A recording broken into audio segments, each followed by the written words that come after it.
Se a gente olhar para trás, desde 2006, uma coisa começa a saltar aos olhos. Existe um padrão, um roteiro repetido, uma sensação que por mais que a seleção mude de técnico, de jogadores, de estilo, a história continua a mesma. É quase como se a seleção brasileira estivesse presa num ciclo, condenada a reviver o mesmo enredo, Copa após Copa.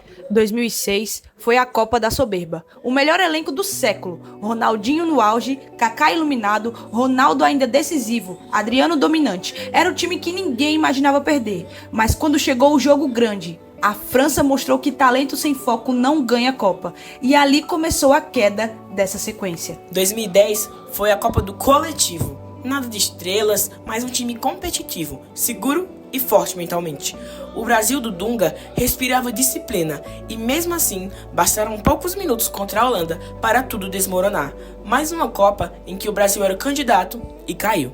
2014 foi a Copa do Oba-Oba. Copa em casa, país pintado de verde e amarelo, uma energia gigantesca, estádios novos, promessa de festa eterna. Mas aquela festa virou o maior trauma da nossa história, o famoso 7-1. Não tirou só a vaga, tirou uma parte da alma do torcedor. 2018 foi a Copa da organização. O trabalho de Tite até chegar à Rússia foi quase perfeito. Defesa sólida, elenco forte, Neymar vivendo um dos melhores anos da carreira, mas a história se repetiu. Quartas de finais, detalhes, azar e eliminação para uma Bélgica mortal. 2022 foi a Copa da Esperança, um ciclo completo, time maduro, jovens consolidados na Europa, elenco profundo. O Brasil tinha tudo para quebrar o tabu, mas faltando 4 minutos veio o gol da Croácia. Prorrogação, pênalti na trave e a quinta eliminação seguida de uma seleção que chegou mais uma vez como a favorita. E quando você coloca essas Copas lado a lado, 2006, 2010, 2014, 2018 e 2022, vê a mesma coisa acontecendo. Sempre, em todas elas, o Brasil tratado como gigante, como time para ser campeão, e em todas, caiu antes da final. 5 ciclos, 5 favoritos e 5 quedas. E é aqui que nasce aquela palavra que a gente trata como brincadeira, mas que explica muito mais do que parece: maldição. Porque não é só perder, é perder sempre igual, sempre do mesmo jeito. Sempre quando o Brasil entra grande demais no torneio, ele perde. E agora, pela primeira vez em muito tempo, o Brasil chega sem o favoritismo. Isso abre uma pergunta que incomoda. Se o problema sempre aconteceu quando o Brasil era o favorito, o que acontece se o Brasil não é?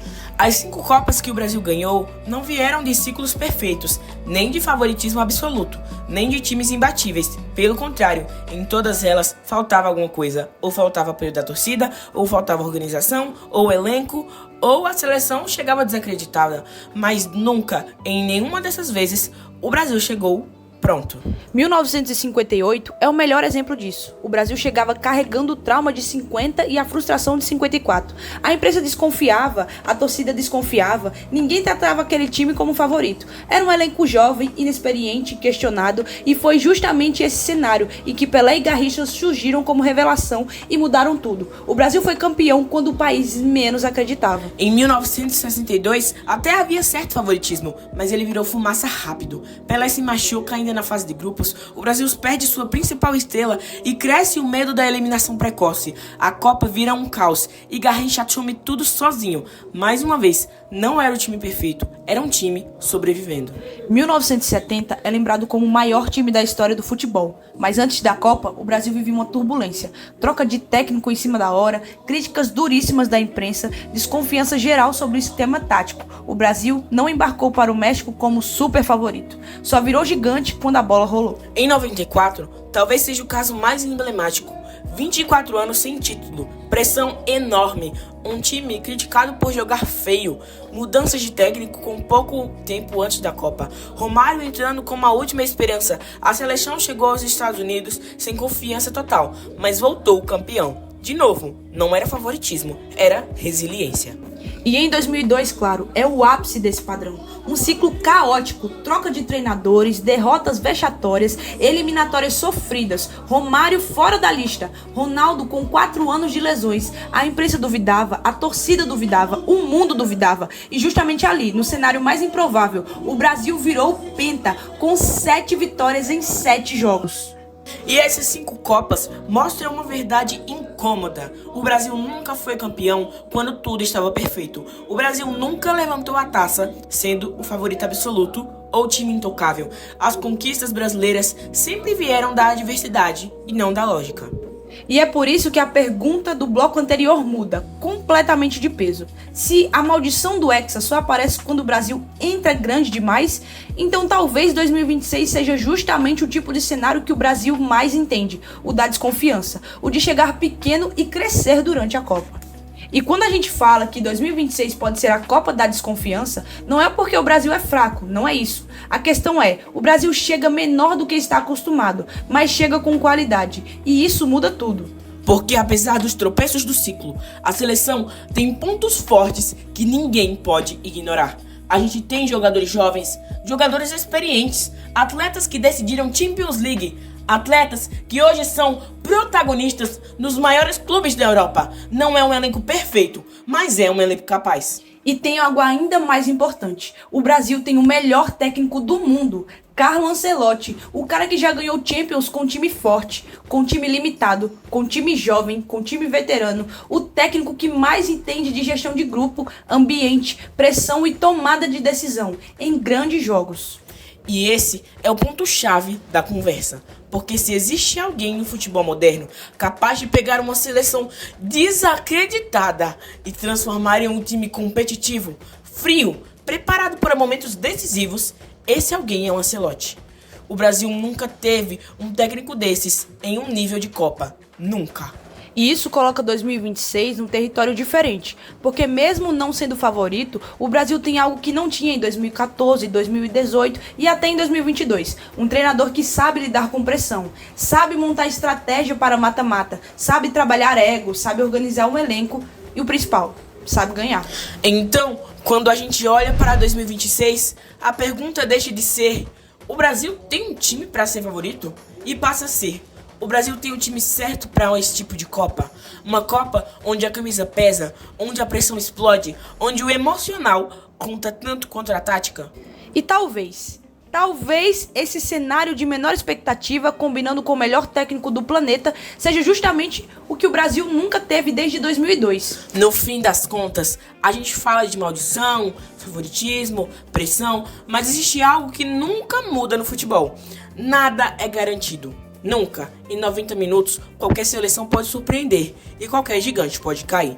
Só que tem um ponto que não dá pra ignorar. As seleções que voltaram a vencer depois de anos de seca não chegaram lá do nada. Elas vieram de ciclos longos, de trabalho sério, de uma escola bem definida.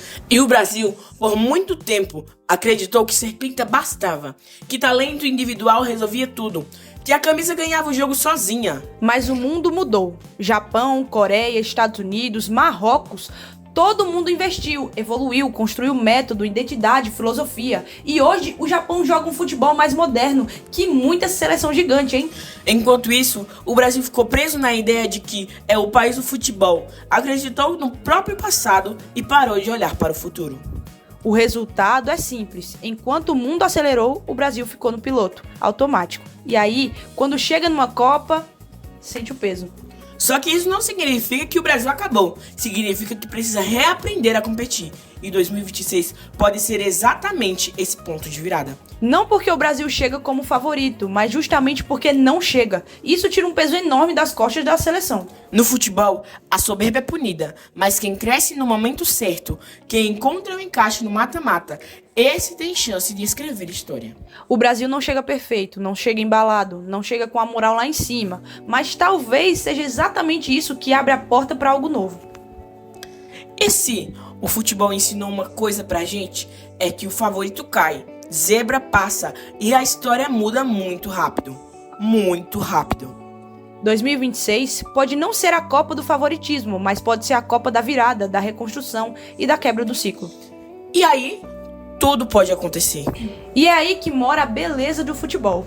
E se você curtiu esse vídeo, já sabe, deixa o like, porque isso ajuda demais nosso trabalho aqui. Comenta aí embaixo, você acha que 2026 pode ser a Copa da virada? Ou o Brasil ainda não tá pronto para quebrar esse ciclo? A gente quer ouvir a opinião de vocês. Debate bom é debate com a galera que curte futebol de verdade. E claro, se você ainda não é inscrito, se inscreve aqui no GG Esportes. Toda semana tem vídeo novo, análise, história do futebol raiz e essas conversas que só rolam por aqui. Valeu, galera! Até o próximo vídeo e a gente se vê nos comentários. Tchau, tchau.